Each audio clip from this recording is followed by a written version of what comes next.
This is Hidden Killers Week in Review. A look back at the most prolific stories of the week. This is the Hidden Killers podcast with Tony Brueski. Featuring author, psychologist, and daily contributor, Siobhan Scott. Rex Heuerman, he is, well, accused of being the Long Island serial killer, and there's lots of evidence that really points to that being the reality of the situation. But how much did anyone in his home know what that was going on? We've been asking that question for quite some time, mainly of Asa Elra, his wife, who has not been charged with anything. Really haven't had any conversations about the kids for the most part, because one would assume they probably have nothing to do with this. But when you're brought up in a home like that, sometimes things kind of rub off. Not necessarily directly, but maybe indirectly. Attorney John Ray, who represents some of the victims, had a news conference this last week, directly accusing Victoria Heuerman, Rex's daughter, of being involved in possibly the murders, all the way to cannibalism. This is John Ray's accusations, which feel a bit out there. Siobhan Scott, psychotherapist and author, joining me. What was your reaction to John Ray's accusations that he made in that news conference? You know, Mr. Ray was very bold, and I have to say that my gut reaction to the news conference was to be a bit shocked. Mm-hmm. I think looking into all family members, as we've talked about many times, is the appropriate thing to do. Who might have known? Mm-hmm. What did they know? Is there any evidence that they were involved in anything illegal, criminal, abusive, whatever? It's all relevant, but I don't think the news conference with the graphic accusations, particularly about cannibalism, being demon possessed, I'm not sure that it was helpful at all. Let's for a second assume that Victoria Heuerman, and there's no reason to think that she's involved in this in any way, shape, or form, other than the drawings and the art that John Ray portrayed the other day, which are quite macabre and quite dark. But let's assume that she was unaware of anything that was going on with her dad, at least in terms of killing people, the allegations of all that, and the sex and all of that. Is it shocking to think that maybe someone has a tendency to gravitate towards darker art and things of that nature, if that is your dad, although you don't directly know what he is involved in? Were those sort of things kind of, it's kind of rub off on you, if you, so to speak, over your upbringing to create someone who's into that sort of thing later in life? Yeah, sadistic torture porn always really bothers me. Yeah. And if I were ever treating a young person who, let's say, mom brought the kid in and said, we found all this kind of torture porn on his pornography, I would be really concerned about that. But on the other hand, there are millions and millions of people who enjoy that sort of thing. I can't wrap my head around it, but I know that a lot of people do, and they don't ever engage in acting out in any kind of criminal way or in violating anybody else's rights. So I would have concern if Victoria really was pursuing that kind of interest in that kind of drawing and pornography. And a lot of those drawings that were displayed in the press conference were not created by her. No. I think there was only one thing she had created, and these were all things taken off other sites that allegedly she had visited online. Mm-hmm. So was it just curiosity? Or is this someone that's really fascinated by this material and gets sexually aroused themselves by this material? The other thing it speaks to me of is that has she been, as a young person or as a kid growing up, exposed to that kind of material in the home? And therefore it was sort of normalized. And you see that happening a lot. Yeah. And so we don't know to what degree a kid that grows up with that kind of material and sees it as being normal, to what degree then do they act on it in the future? We don't know that, but we do know that in many cases, serial killers were exposed to that kind of material as children. So it's always of concern. But yeah, the way the news conference was done, I think, was a bit over the top. Could an interest like this be genetic? Could that travel that way, or does someone who has a disposition for this or a predisposition for this? Is it because of some sort of exposure in childhood? Is it because of some sort of abuse? Or do some people just, it's how their brains work, that's what they're into? Yeah, there is this quality sometimes that we really can't measure, that some people just seem to have more of a bent toward violent sex. And we don't know exactly why that is. Are there genetic factors? Very likely. There's certainly not just one gene, but there could be a variety of genetic factors that come together that make some people more vulnerable to that than others. And as I've mentioned before, sometimes with people with these proclivities, you find a history of head trauma, that's more common. So what is it about certain brains that make people different? We don't have that really well figured out yet, but we're working on it. But we do know that exposure in childhood to violent sexual material does create this kind of template in the mind for many people that tends to be what arouses them the most and what they go back to. Speaking of the mind, I'm curious to get your reaction to John Ray's mind as to what he was thinking while putting all this out here. Let's take a look at a piece of that news conference.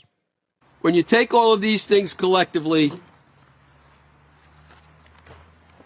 are you going to be able to reasonably say, well, just circumstantial evidence? Who knows whether the mother really knew what was going on in the house? Who knows whether Mr. Heuerman had anything to do with what happened to his daughter? You can take one inference is that this poor girl was brought up in this sickness. And don't think for 1 minute, from what you now know, that Rex Heuerman was cutting people up, removing their hands and heads and so on, just so that he could avoid identification. That isn't even true. We know he left the tattoos on, he sliced them up. He knew very well he could have just cut them off, and he didn't. He's not caring too much about identification, although he is that too. He's enjoying what he's doing. Look at what he is reading, what his daughter is reading, what they're observing. It's BDSM to the max. And it's demonic. How else do you describe it? This house, are you surprised at the way it looked? It matches the demonic life that they're living there. Why do you think they haven't left after they know that murdered bodies were in that home? There's much more to be said on that. I say to you, you draw the inferences. You draw the inferences. These people are in our society. They're cannibals. They're monsters. They're human devils. They're evil. The Heuermans are part of that pack. It almost feels like it could be a clip from a Halloween movie. Where it's like the news conference is happening out back after Michael Myers was found, And really, if I was trying to spur the townspeople to come out with their pitchforks and their torches at night, it's like this is designed to get people riled up about these cannibals in our midst. So yeah, definitely over the top. It got attention, as I understand it. I watched. I saw a news thing come up that he was going to be on with this news conference. I tuned in, and my jaw dropped. There's concern about the art. Concern about the attraction to sadistic torture porn, of course, but this really did seem, excessive. Yeah, I don't know what to make of it. I don't know. I mean, John Ray has had some points that have been made in the past, not on this conference really, that have led to some interesting facts. He's been right on some things, but there's some things where a lot of people go, "Oh, it's just for attention." I don't feel like in his mind it is. I don't know. I mean, is this an attention grabbing stunt that he's pulling here, or is he just so immersed in this thing that any kind of red flag that pops up, it's appearing much larger to him than it really should be? Because again, a lot of these images that he showed weren't even hers. That's exactly the thing. Yeah. Exactly. Yeah. The really awful stuff. There was one thing she had created that was not very extreme. And then all the really extreme, horrendous stuff. If we knew the contents of what everybody has done in their Google search, everybody in the country would probably have something to be worried about. Sure. And when he gets into this is BDSM to the max, well, it's really a different category of violent porn. And I wouldn't, there are a lot of people into BDSM. 40 to 60% of everyone engages in something that at some point could be looked at as a little bit kinky sexually. A lot of that is just in fantasy or couples role play. And that's really different from the kind of material that he was showing. So, and again, going to websites, people go to websites out of curiosity all the time. So I don't think we can make this leap to calling them cannibals and demonic. That's just exactly. That's the other part where we're talking about cannibals and demonic and human devils and things of that nature. That also just seemed very over the top. I mean, Rex Heuerman, you can call him whenever you want if that, in fact, he's guilty of doing these things, but it felt very reckless to throw these two under the bus. I think it's fair to say it should be a little more, and I'm sure they already are looking into the family if they haven't already. But, there's a lot of cases where the families don't know, whether that's willful ignorance or they're just ignorant of what's going on. Again, BTK, for example, Carrie, his daughter, they had no clue. And she's a great advocate for this sort of stuff today of families that are going through this sort of hell. But to go on and say this sort of thing about the daughter, she's 28 years old, I believe. And it seems, we're kind of treading on dangerous territory here. If somebody really wants to, if they have a penchant to get violent or something, or think they're going to try and get back at someone or a family, to throw this out there doesn't seem like a great idea. Yeah, not the most responsible way to try to look at what's going on in these people's lives. Definitely. Yeah, it's another interesting piece of the equation.